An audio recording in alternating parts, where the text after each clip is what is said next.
Ako si Rod. May pangarap ako kaya ginagawa ko to.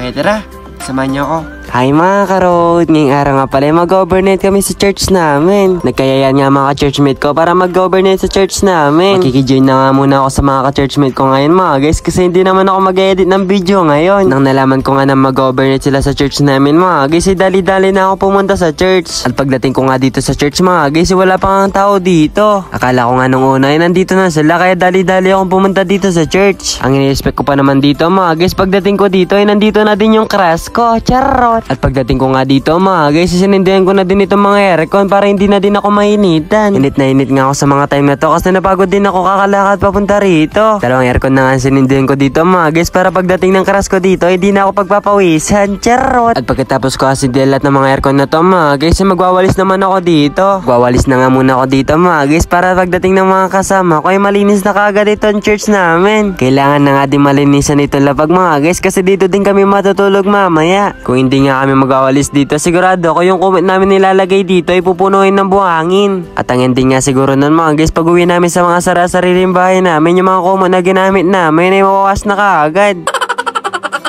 Nakalipas nga ng 10 taon na paghihintay dito sa church mga guys, dumating na din dito yung mga kasama ko. Sobrang tagal ko nga naghihintay dito sa church mga guys, sobrang tagal nga parang gusto ko na din umuwi sana kanina. Pero naisip ko mga guys, pag uwi ako hindi ko makikita yung crush ko. Charot!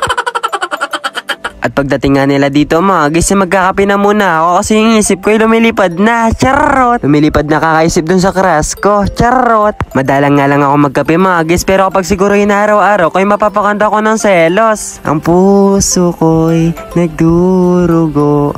Charot!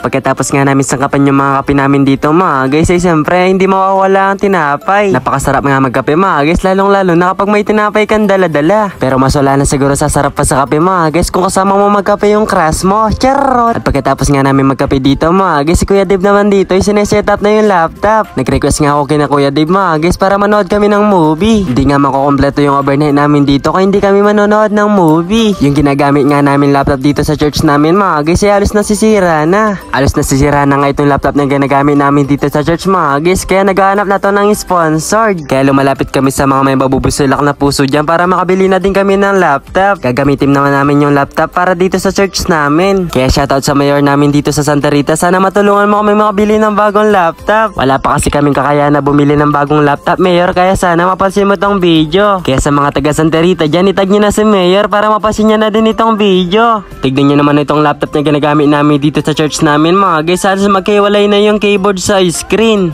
Nakalipas nga ng 5 oras na pagsisetup ni Kuya Dave dito mga guys, buti na lang na setup na niya kagad dito. Pagkatapos nga ma-setup ni Kuya Dave dito mga guys, kasi yung ano dito ay wala pa siyang display, hindi ko nga alam yung pangalan nun mga guys. Pero alam ko talaga yung pangalan nito, sadya nakalimutan ko lang talaga. Charot! At habang hindi pa nga nabibigay ng display yung ano dito mga guys, bibili na muna kami. At habang bumibili nga kami dito mga guys, napansin namin na wala pala kami dalang pera. Kaya ang ending dito mga guys, napakutang kami ng hindi oras. Ewan ko ba dito sa kasama ko mga guys, ba't hindi niya kasi pinaalala yung wallet niya sa akin. Charot! At pagkatapos nga namin bumili doon ay nangutang pala. At pagkatapos nga namin manutang doon sa tindahan mga guys, pagdating nga namin dito sa church, sila Ate Rose naman dito ay sumasayaw na. Ang galing nga nila sumayaw dito mga guys, sa sobrang galing nga ay parang pwede na din sila paglaban sa ibang bansa. Charot!